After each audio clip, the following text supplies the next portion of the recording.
La libertad es, sin duda alguna, uno de los dones más preciados del hombre. Por ella muchos han estado dispuestos a sacrificar sus carreras, sus planes, sus bienes, sus comodidades y aún sus propias vidas cuando lo han creído necesario. El hombre aprecia la libertad, lucha y se sacrifica por ella. Algunos preferirían morir antes que perder su libertad. Pero precisamente por ser un don tan valioso, a menudo ha sido susceptible de falsificaciones y engaños. Como alguien dijo una vez, solo las joyas caras son falsificadas. Ningún malhechor, a menos que sea un tonto, se tomaría la molestia de falsificar una joya barata. No debemos extrañarnos entonces al ver que a través de la historia la libertad ha sido torcida, falsificada en incontables ocasiones. Lo que muchos llaman libertad no es otra cosa que rebelión y anarquía. Ser libres, dicen ellos, es hacer lo que nos plazca, cuando nos plazca, sin que nadie se meta con nosotros. Pero eso no es libertad, esa es una burda imitación de una joya cara. La libertad es la capacidad de hacer voluntariamente lo que debemos hacer.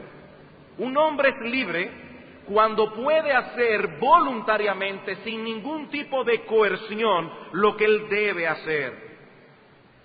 No tenemos que echar por tierra las líneas de autoridad establecidas por Dios para obtener nuestra libertad. Pero tristemente algunos piensan que sí, que los hombres no pueden ser libres hasta que algunas instituciones humanas sean radicalmente transformadas o completamente eliminadas, incluyendo la familia. Y el efecto que esta mentalidad ha tenido en el mundo en estos últimos 50 años, tanto en los padres como en los hijos, ha sido sencillamente desastroso. En una conferencia sobre niños llevada a cabo en la Casa Blanca en el 1970, en el informe del presidente se contemplaba buscar una alternativa para el papel que los padres han jugado en la vida de los hijos tradicionalmente. Entre esas alternativas se sugería poner a los niños en una guardería desde los 6 meses de nacido, quitárselo a los padres y ponerlos en una guardería para que el Estado se encargue de su crianza. Dice el reporte, un programa de guardería que ministre a un niño desde los 6 meses hasta los 6 años, para después pasar a la escuela, de los 6 meses a los 6 años, cuenta con más de 8,000 horas para enseñarles valores, creencias y normas de conducta. Pero nos preguntamos, ¿los valores, creencias y normas de conducta de quién? ¿De quién? Obviamente no los de Dios. Eso fue propuesto hace 31 años ya y es una sugerencia que ha calado profundamente en la sociedad occidental. Los niños son despegados de sus padres a una edad cada vez más temprana y los jóvenes quieren dejar el hogar y quitarse de encima la autoridad de los padres lo más rápido posible.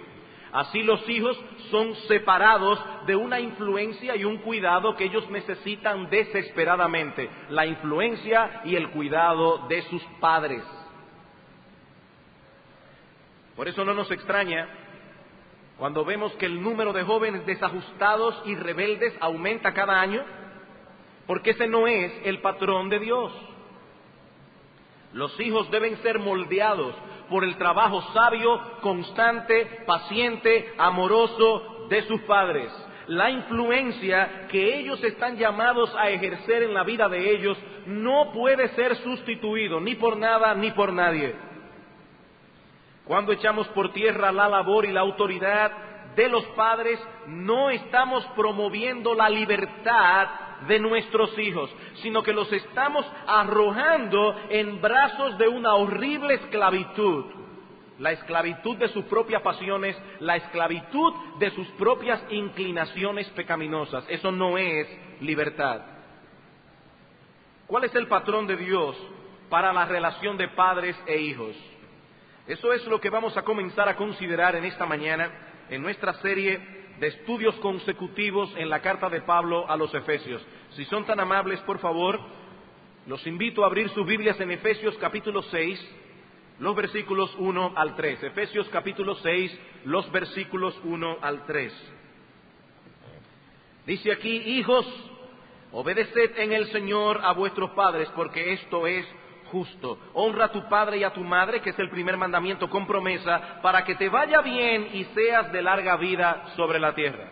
De entrada, este texto enseña claramente que el apóstol Pablo presuponía que cuando esta carta a los Efesios fuera leída en la iglesia, los hijos iban a estar ahí, no en la playa, no cogiéndose un descanso porque los padres no lo traen aquí a la iglesia. Pablo está presuponiendo que los hijos van a estar ahí, que ellos van a escuchar lo que el apóstol Pablo iba a decirles por medio de esta carta. Antes de exponer este pasaje, yo quiero hacer un breve comentario. Por casi 2 décadas he sido pastor en esta iglesia y he visto a muchos de ustedes nacer y crecer. He sido testigo de la alegría de algunos padres al ver a algunos de ustedes, jóvenes y niños, profesar la fe y dar frutos de un verdadero arrepentimiento, frutos de haber conocido verdaderamente a Cristo. Como también he visto la tristeza y el dolor de otros padres al palpar la dureza de corazón de algunos de ustedes también. Hemos compartido el gozo de unos, las lágrimas y el sufrimiento de otros. Por eso en esta mañana, niños, jóvenes que están en medio nuestro, me voy a tomar la libertad de hablarles como si lo estuviera haciendo a mis propios hijos. Y espero de corazón que ustedes reciban mis palabras como proviniendo de alguien que sinceramente se interesa por el bienestar espiritual de ustedes. Créanme, jóvenes que están aquí en esta mañana, niños que me escuchan, créanme que muchas veces hemos ido delante del trono de Dios y hemos suplicado por el alma de muchos de ustedes, con nombre.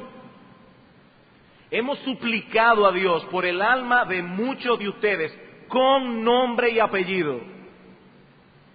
Y es mi deseo y mi anhelo que en este sermón el Señor responda a algunas de esas peticiones que han subido al cielo mezcladas muy probablemente con la petición de vuestros padres.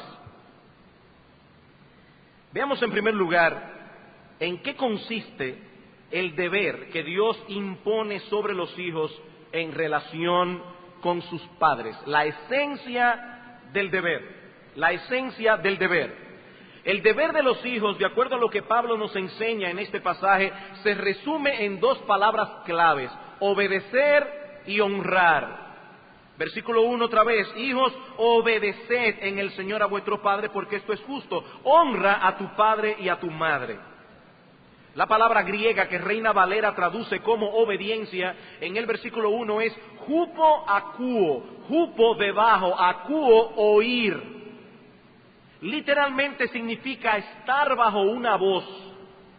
La idea que este término transmite es el de escuchar con atención al que tiene autoridad sobre nosotros para hacer lo que se nos ordena.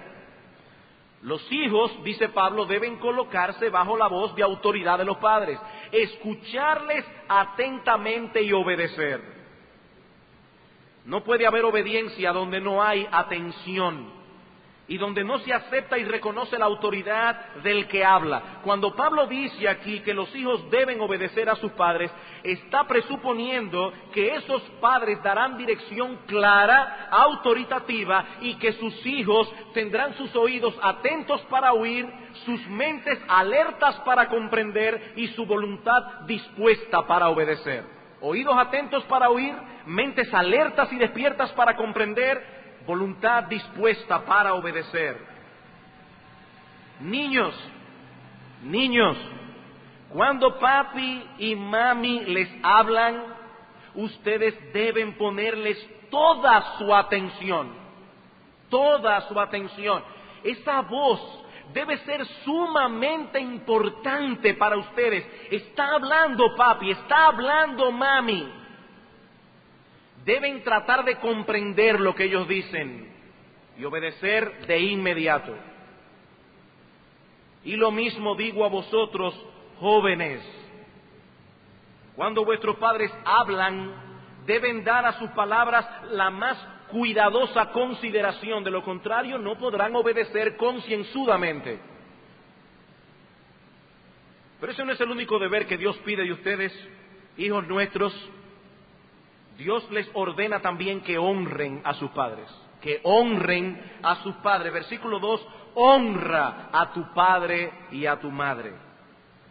La palabra honra, tal como se usa en Éxodo capítulo 20, 12, que es el texto que Pablo está citando aquí, es una palabra que en el idioma hebreo señala algo pesado, algo que no podemos tomar con ligereza. Por ejemplo, cuando la Biblia dice que nosotros debemos honrar el nombre de Dios y darle gloria, lo que nos está diciendo es que ese nombre lleva un peso enorme consigo por la persona a la que señala. No debemos tomar con ligereza el nombre de Dios, como si fuera algo sin importancia. No. Y eso es lo mismo que dice Dios a los hijos con respecto a los padres. La palabra honra sugiere la idea de un profundo respeto por la autoridad de los padres, acompañado de un sentido de valor y hermosura. Los hijos deben valorar a sus padres. Ellos deben ser extremadamente valiosos y preciosos delante de sus ojos. De hecho, esta palabra que usa Pablo aquí es la misma que aparece en Primera de Pedro capítulo 2 versículo 7, donde dice que para nosotros los que creemos Cristo es precioso. Precioso. Los padres deben tener para los hijos un valor inestimable, incalculable, y entonces tratarlos en consecuencia. Lo opuesto a esa honra es el irrespeto, el desprecio, tomar a los padres como poca cosa y su palabra como algo sin importancia, o lo que es aún peor, como algo despreciable y molestoso. Ahí está otra vez, con la misma cantaleta de siempre. Quizás no lo dicen con sus bocas, pero eso es lo que tienen en el corazón, la misma cantaleta otra vez. Que si recoja la ropa, que si organice el cuarto, que si guarde mi juguete. Ahí está otra vez. No me deja vivir. Jóvenes, Dios en su palabra fue todo lo explícito que pudo ser para indicar a los hijos cómo debían tratar a sus padres y cómo no debían hacerlo. Dice en Éxodo capítulo 21, versículo 15, el que hiriere a su padre o a su madre morirá.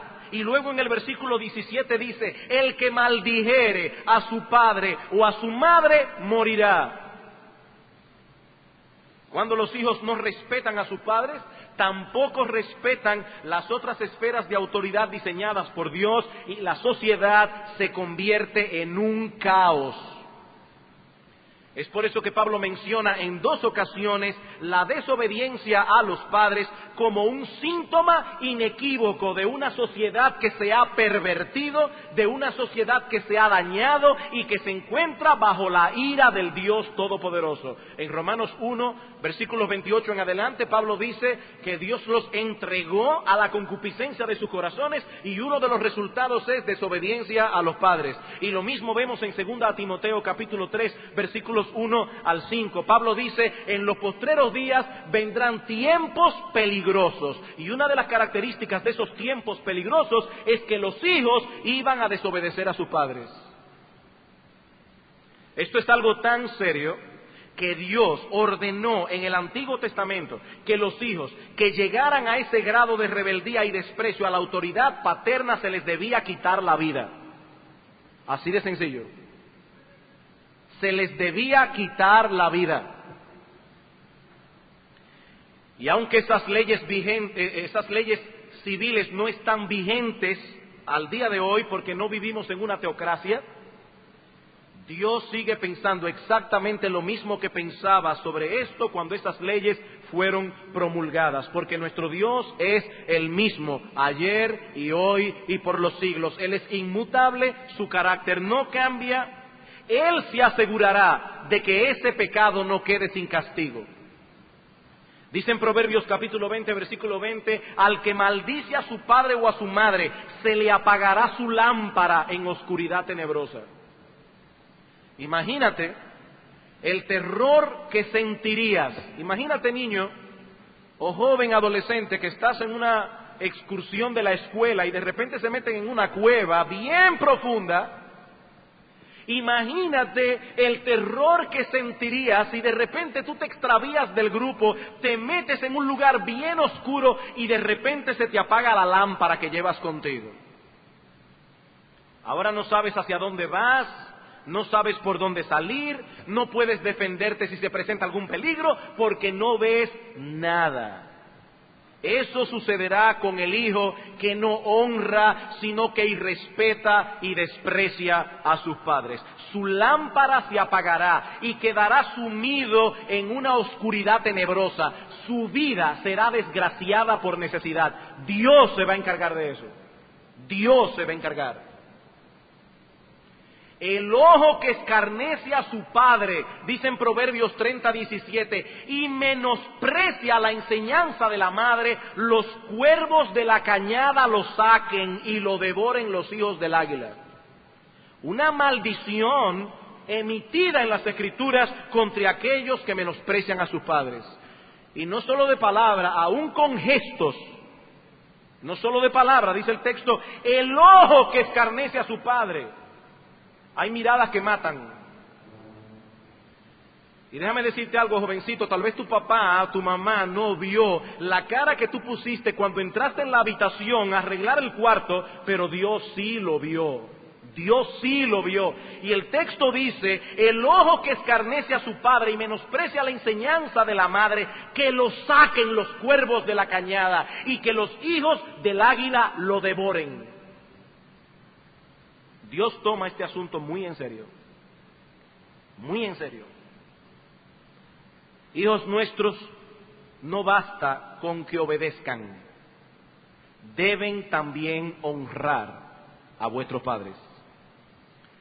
Si un hijo hace lo que su padre le pide o su madre, pero lo hace de mala gana, resabiando, murmurando, no está cumpliendo su deber de hijo. La actitud interna que asumimos al obedecer es tan importante para Dios como la obediencia misma. Este deber de honrar a los padres continúa vigente aún después que los hijos se casan. Aún después.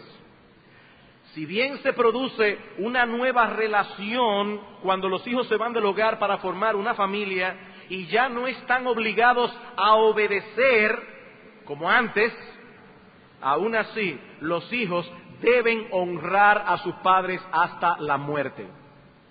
Hasta la muerte. Y eso incluye ocuparse de ellos y sostenerlos económicamente cuando ellos ya no puedan sostenerse por sí mismos. Mateo capítulo 15. Evangelio de Mateo, capítulo 15. Dice en el versículo 1, entonces se acercaron a Jesús ciertos escribas y fariseos de Jerusalén diciendo, ¿por qué tus discípulos quebrantan la tradición de los ancianos? Porque no se lavan las manos cuando comen pan. Respondiendo él les dijo, ¿por qué también vosotros quebrantáis el mandamiento de Dios por vuestra tradición? Porque Dios mandó diciendo, honra a tu padre y a tu madre, y el que maldiga al padre o a la madre muera irrevisiblemente. Pero vosotros decís, cualquiera que diga a su padre o a su madre, es mi ofrenda a Dios, todo aquello con que pudiera ayudarte, ya no ha de honrar a su padre o a su madre. Así habéis invalidado el mandamiento de Dios por vuestra tradición. Cristo entendía que incluido en el mandamiento de honrar a los padres estaba el que los hijos sostengan económicamente a sus padres cuando ya estén viejos y no puedan hacerlo por sí mismos. Pero los judíos se habían inventado un ardid Ah, no, pero espérate, si un muchacho dice, un joven adulto ya casado, le dice a su padre ya viejo, ay mira, óyeme, yo que tenía este dinerito para dártelo, pero resulta que es mi ofrenda a Dios, bueno, ya no tiene el deber de honrar a su padre o a su madre. Dice Cristo, ustedes han invalidado el mandamiento de Dios por vuestra tradición.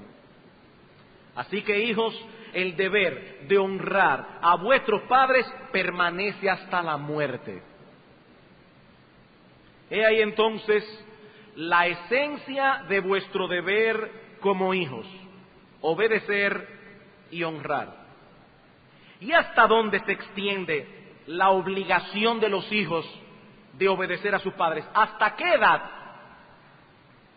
Eso nos lleva de la mano a nuestro segundo encabezado, la extensión del deber. La extensión del deber. Efesios 6:1 otra vez. Hijos, obedeced en el Señor a vuestros padres. La palabra griega que Pablo usa aquí no significa bebitos, tampoco significa niños pequeños. Pablo no dice allí, hijos, obedezcan a sus padres hasta que lleguen a la adolescencia. De ahí en adelante ustedes pueden hacer lo que quieran y ellos no se pueden meter más con vosotros. No, eso no es lo que Pablo dice aquí. La palabra griega, tekna, señala al hijo simplemente por el hecho de haber sido procreado. Procreado. De hecho, el texto dice, hijos, obedeced a vuestros progenitores, obedeced a vuestros procreadores. Tú fuiste engendrado. Bueno, debes obedecer y honrar al que te engendró. Debes obedecer y honrar al que te engendró, a tus progenitores, a aquellos que fueron usados por Dios como instrumento para darte a ti la vida. ¿Hasta cuándo deben los hijos obedecer a sus padres? Hasta que se independicen para formar un nuevo hogar. Noten el capítulo 5, versículo 31. Por esto dejará el hombre a su padre y a su madre y se unirá a su mujer. ¿Cuándo dejan a su padre y a su madre para formar otro hogar? Ahora entendemos que el proceso de despegue comienza antes. En la medida en que nuestros hijos crecen, maduran, se van haciendo cada vez más independientes hasta que llegue el momento de la independencia total cuando se casan.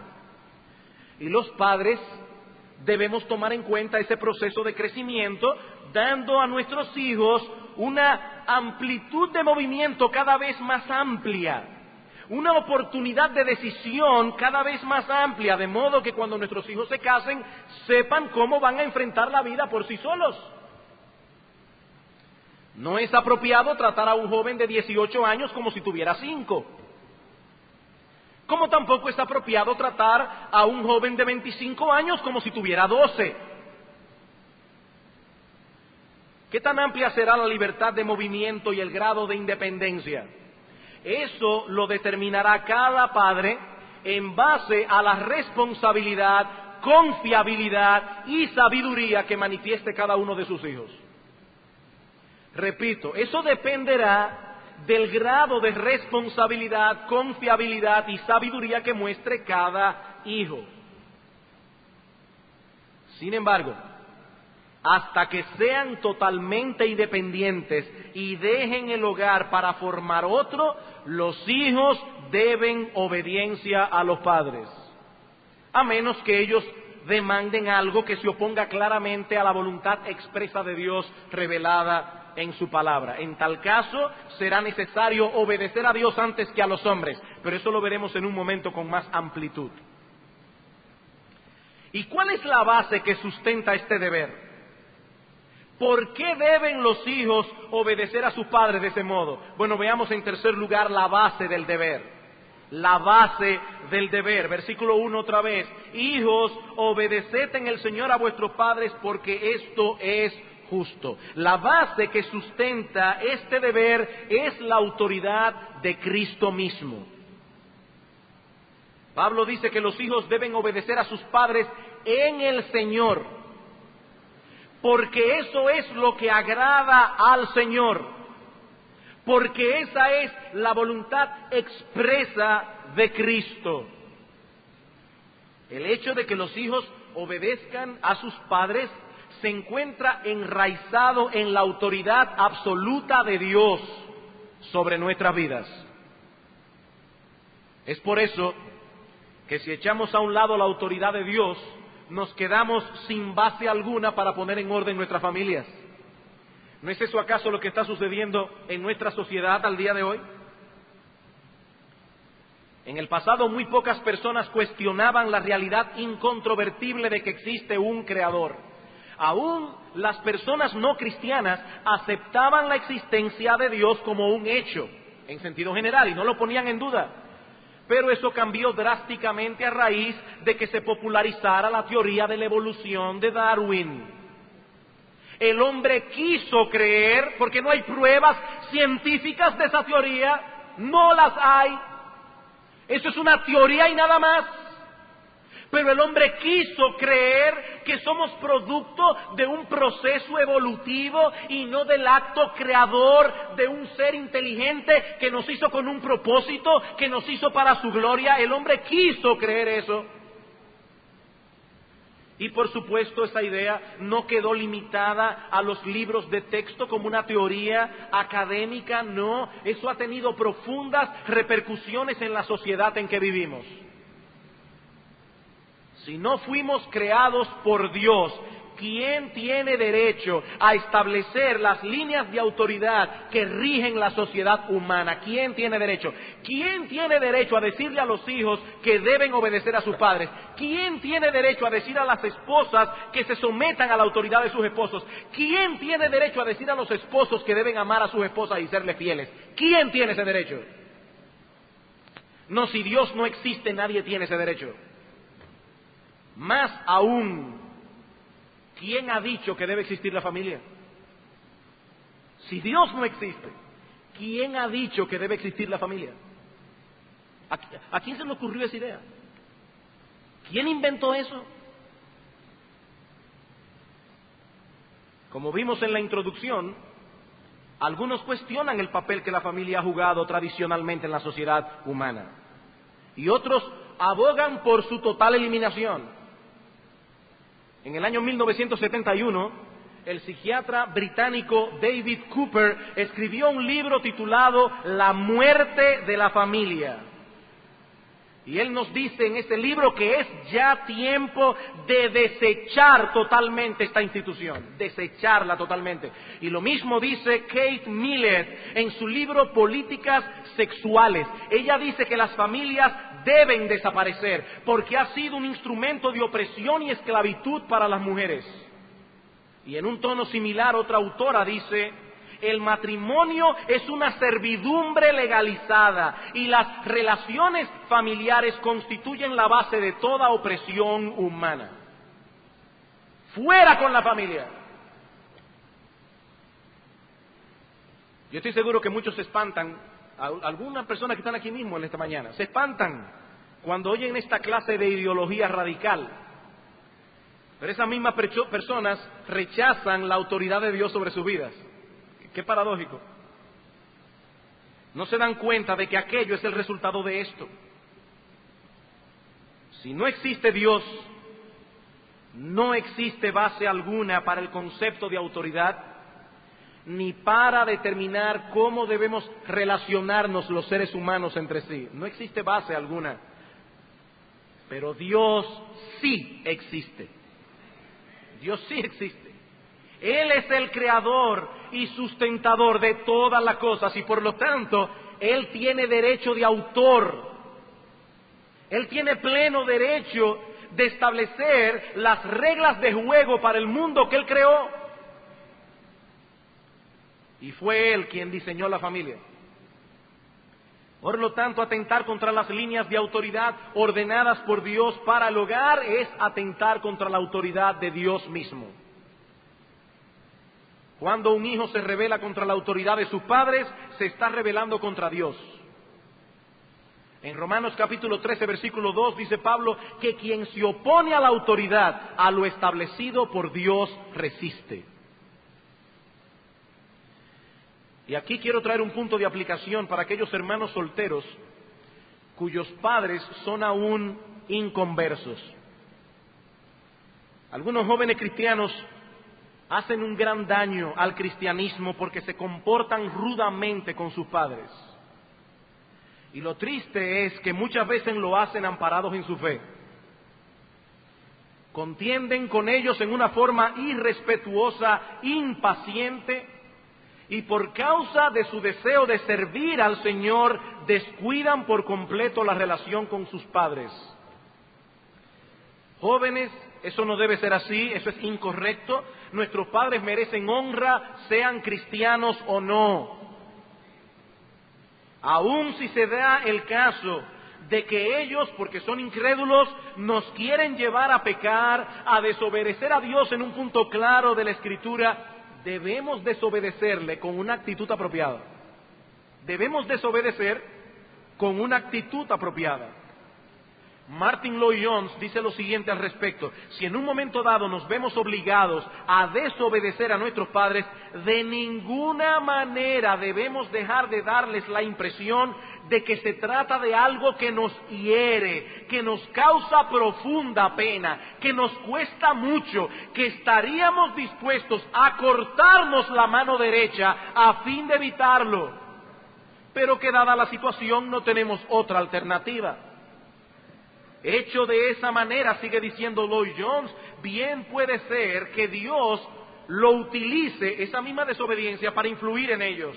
Pero si es hecho en una forma arrogante, contenciosa, con espíritu de censura, con toda certeza causará daño. En este caso carecerá totalmente de valor, apartará a la gente de Cristo y les hará decir a esos padres: estos hijos, desde que se convirtieron en cristianos, son obstinados, sabelotodos, duros, rígidos y legalistas. Esto, dice Lloyd-Jones, levantará una terrible barrera entre ellos y el conocimiento de Dios. Hemos visto entonces la esencia del deber de los hijos para con sus padres, hemos visto la extensión del deber y la base que lo sustenta. Veamos ahora, en cuarto y último lugar, el móvil del deber. El móvil del deber. Niños, jóvenes que están aquí en esta mañana, ¿qué es lo que debe moverlos a ustedes a obedecer a vuestros padres cada día? Versículo 1. Hijos, obedeced en el Señor a vuestros padres, porque esto es justo. He ahí el móvil. Es justo que los hijos obedezcan a sus padres, y esto por dos razones. En primer lugar, por el hecho de que son tus padres. Por el hecho de que son tus padres. Ellos te dieron la vida, te aman con un amor incondicional y sacrificial. Probablemente tú has sido motivo de desvelo para tus padres muchas veces, porque has estado enfermo, o porque ellos han estado preocupados por el estado de tu alma delante de Dios. Hijos nuestros, tal vez vuestros padres han derramado muchas lágrimas por ti de las que nunca te has enterado y nunca te enterarás. Es justo entonces que los obedezcas y los honres, eso es justo. Sería tremendamente injusto que no lo hicieras.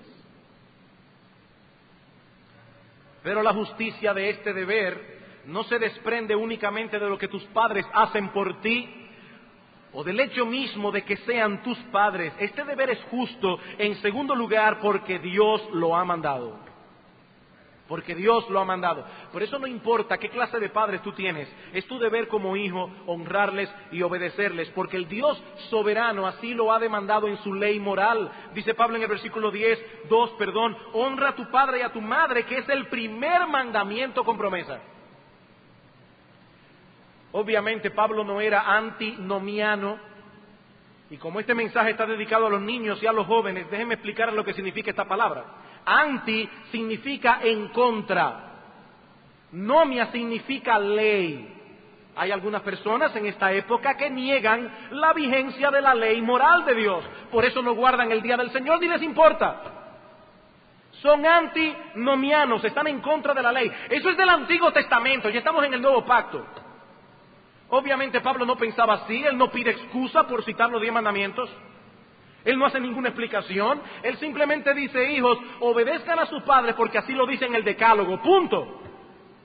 Los 10 mandamientos siguen igualitos, vigentes al día de hoy, tal como fue pronunciado por Dios en el monte Sinaí. Los 10 mandamientos. ¿Por qué esto es justo? Porque Dios lo mandó en los 10 mandamientos y sigue siendo justo todavía al día de hoy, porque esa ley moral no cambia, porque esa ley es un reflejo del carácter moral de Dios, y Dios es inmutable. El día que cambien los 10 mandamientos, Dios cambiará, y eso es imposible. Pablo dice, esto es justo, porque así lo dicen los 10 mandamientos. Ahora, permítame usar otra traducción de este texto. Dice Pablo, este es el primer mandamiento con promesa. ¿Qué significa eso? Hendrickson traduce el texto de la siguiente manera: honra a tu padre y a tu madre, que es un mandamiento de primordial significado con una promesa anexa. Esto es un mandamiento de primer orden, de suprema importancia, y Dios le anexó una promesa para que te vaya bien y seas de larga vida sobre la tierra. El 5º mandamiento posee una importancia crucial, porque el trato que dispensemos a nuestros padres y la relación que tengamos con ellos será determinante en mi relación con todas las demás personas que me rodean. Determinante. Este mandamiento es importantísimo para el buen funcionamiento de la sociedad humana. Por eso Dios ha incluido una promesa para aquellos que obedezcan el mandamiento. Honra a tu padre y a tu madre para que te vaya bien y seas de larga vida sobre la tierra. Esta promesa fue dada originalmente a Israel en el contexto de la tierra prometida. Pero la iglesia es internacional y por eso la promesa ha sido universalizada en el Nuevo Testamento. Pablo dice aquí: honra a tu padre y a tu madre para que te vaya bien y seas de larga vida, no en la tierra de Canaán, sino en la tierra. Para que seas de larga vida en la tierra. Ahora bien, ¿cómo debemos entender esta promesa? Se promete aquí que todos aquellos que obedezcan y honren a sus padres vivirán necesariamente una vida larga. Hay 2 cosas que Dios promete aquí. En primer lugar, Dios promete bendición, una vida bienaventurada para aquellos que honran a sus padres. Y esa bendición divina es lo que hace dichosa la vida del hombre sobre la tierra. Dice Dios: honra a tu padre y a tu madre para que te vaya bien. Jóvenes, ¿saben por qué ustedes no obedecen muchas veces a sus padres? Porque creen que son más inteligentes que ellos y que si hacen la cosa como ustedes piensan les irá mejor. Si papi dice esto, pero yo creo que lo mejor es que yo haga esto otro. Y dice Dios: no. Tú quieres que te vaya bien, obedece a tus padres, honra a tus padres, para que te vaya bien. Eso es lo que dice Dios. Si no lo haces, te irá mal. Te vas a meter en rojo y vas a tener un accidente. Pero por otro lado, aquí dice: tenga larga vida. Larga vida. Y nosotros podemos decir que como regla general, la obediencia a los padres resulta en una vida larga, armoniosa y feliz, como regla general. Así como una actitud desafiante hacia la autoridad paterna es el camino seguro para una vida miserable e incluso para una muerte temprana. ¿Cuántos muchachos no han muerto porque sus padres le han dicho: no vayas, no vayas? Se fueron y murieron. ¿Cuántos? ¿Cuántos hijos no han robado el carro de sus padres y han tenido un accidente? ¿Cuántos? El hecho de que algunos hombres y mujeres piadosos mueren jóvenes no elimina la realidad de lo que aquí se expresa. La Biblia revela y la experiencia lo confirma que existe una conexión directa entre la instrucción y la vida feliz y dichosa, y el desprecio a la instrucción y la desgracia. Hay una conexión directa. Noten lo que dice Proverbios capítulo 3. Proverbios capítulo 3, versículo 1. Hijo mío, no te olvides de mi ley, y tu corazón guarde mis mandamientos, porque largura de días y años de vida y paz te aumentarán. Largura de día, paz, años de vida te aumentarán. Versículo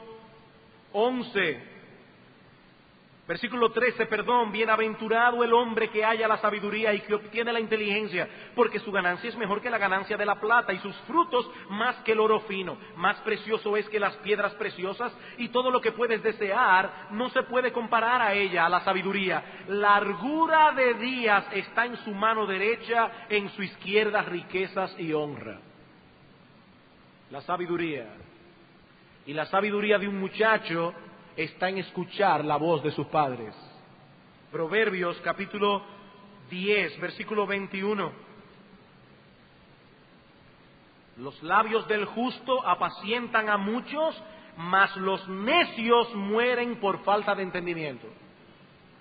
¿Por qué muchos mueren? Porque son unos necios, porque no oyen el consejo, porque ellos son más sabios que todo el mundo. Hijos nuestros, escuchen bien. Desechar la instrucción de vuestros padres es una locura. Desechar el consejo de vuestros padres, eso es una locura, eso es una insensatez, eso es una necedad. Si bien es cierto que los padres no somos infalibles, también es cierto que ellos tienen una experiencia que tú no tienes, que te tomará años adquirir.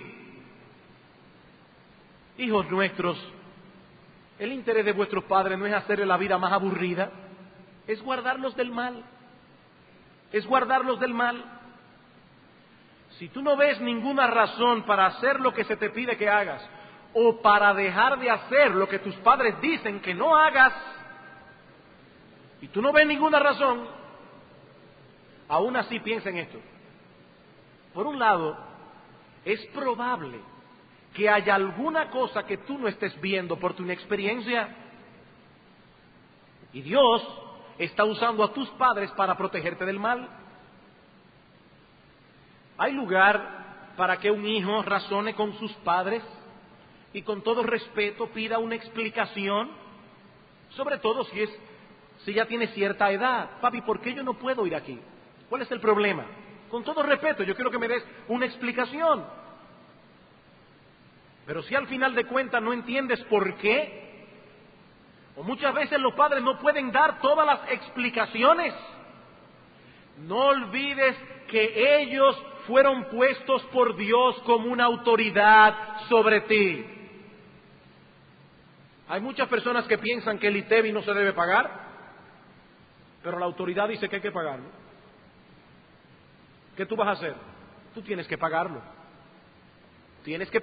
Independientemente de que estés de acuerdo, que no estés de acuerdo, que tú piensas que debe ser un 8%, no un 12%. El punto es que la autoridad dice que hay que pagar ITEVIS. Hay que pagar ITEVIS. Bueno, pues de igual manera, hijos nuestros, cuando ustedes no entiendan, eso no elimina la autoridad de vuestros padres. Siguen siendo una autoridad. Ahora vamos a suponer que vuestro padre se ha equivocado. Está equivocado en su juicio. ¿Qué debes hacer tú? Bueno, si lo que él te pide no es pecado, obedécelo como quiera. ¿Sabes por qué?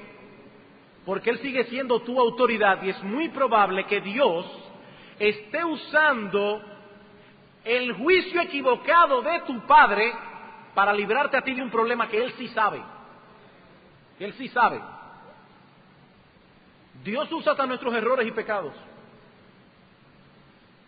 Nunca te vayas en contra de la autoridad, porque te estás pasando en rojo. Nunca te vayas en contra de la autoridad, excepto cuando está en contra de la autoridad de Dios. Vamos a suponer que un jovencito, ya adolescente, dice: papi, mira, tío fulano va para tal sitio y me quiere llevar. Y ese papá le dice: no, tú no vas para ningún sitio. Porque pues yo no quiero. Es probable que la actitud de este padre en ese momento esté siendo incorrecta. Es probable.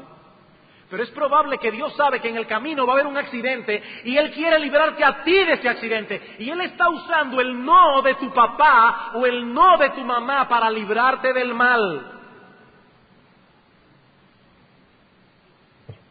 Dios ha de usar a tus padres para mostrarte a través de ellos su voluntad. La de Él, la de Dios, su voluntad. Y su voluntad es siempre buena, agradable y perfecta. Su voluntad.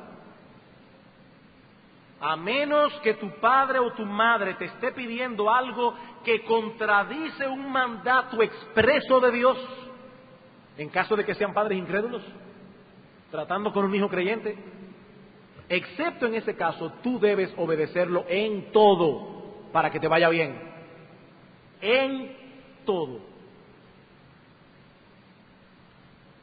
Para concluir, dos aplicaciones prácticas. En primer lugar, yo quisiera dirigirme aquí a los padres.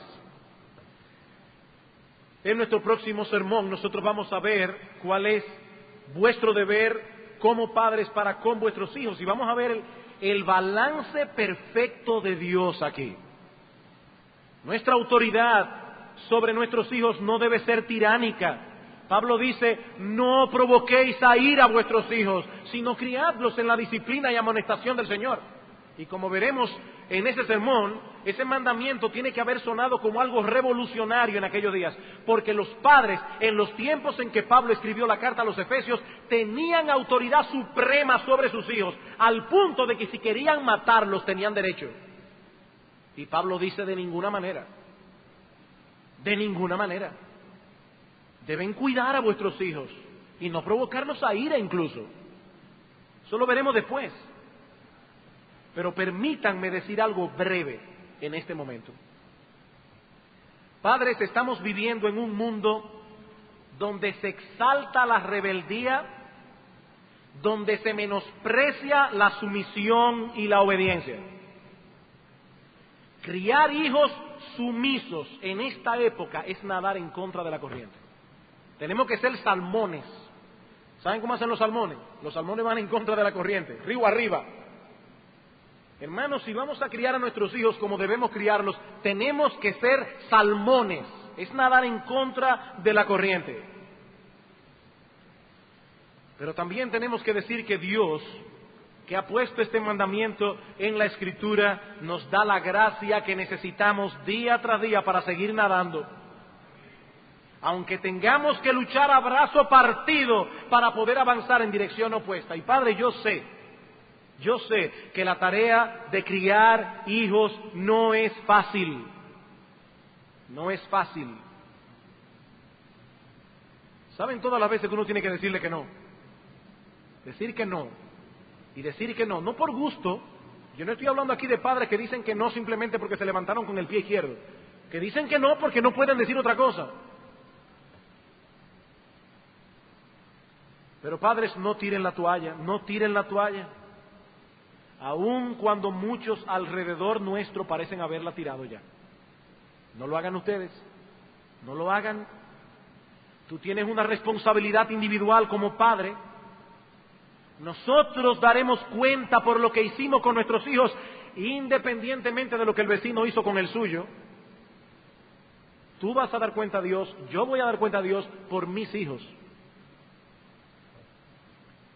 Por el bien de tus hijos, por el bien de la sociedad, por el bien de la iglesia y sobre todas las cosas por la gloria de Dios. Mi hermano, no te amedrentes. No te amedrentes cuando te llamen legalista, no te amedrentes. Hermanos de la iglesia te llamarán así. no te amedrentes. Aun cuando te llamen retrógrado, no te avergüences. Si tú estás amparado en los principios de las Escrituras, mi hermano, no te muevas ni un milímetro de donde estás. Aun cuando veas a otros padres que profesan la misma fe que tú, descuidando a sus hijos y dejándoles hacer lo que a ellos les da su real gana. No te amedrentes por eso. Tú tienes una responsabilidad delante de Dios. Tú tienes una responsabilidad delante de Dios. Padres, no olviden esto. Lo que está detrás del quinto mandamiento es la autoridad de Dios. Es la autoridad de Dios. Enseñar a tu hijo a honrar la autoridad, comenzando por tu autoridad, es el instrumento que muy probablemente Dios usará para llevar a tu hijo a honrar su autoridad.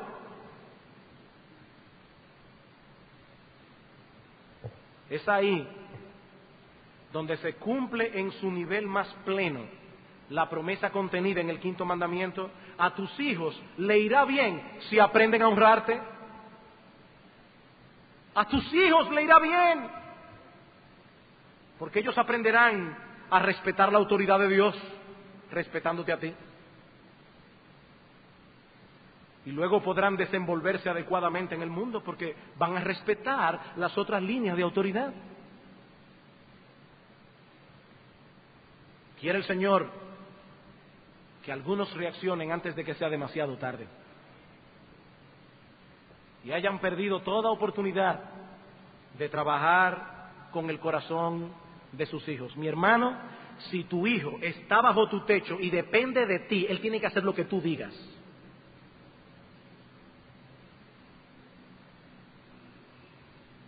Y vosotros, jóvenes, yo espero en el Señor que pongan suma atención a estas exhortaciones que hemos traído hoy. Joven, Dios no quiere tu mal. Dios no quiere tu mal. Dios está procurando tu bien. Él conoce lo que hay en tu corazón y Él sabe, de antemano Él sabe los frutos que tú vas a cosechar si tú vas por allí sin frenar tus propios deseos. Él lo sabe de antemano. La promesa contenida en el quinto mandamiento tiene su contraparte. Cuando Dios dice que los que honran a sus padres les irá bien, está implicando con ellos que los que no lo hacen les irá mal. Les irá mal. Desafiar la autoridad paterna, implicando con ello un desafío a la autoridad de Dios, es asegurarte, joven que me escuche, óyeme bien, es asegurarte un destino miserable, ahora y por toda la eternidad.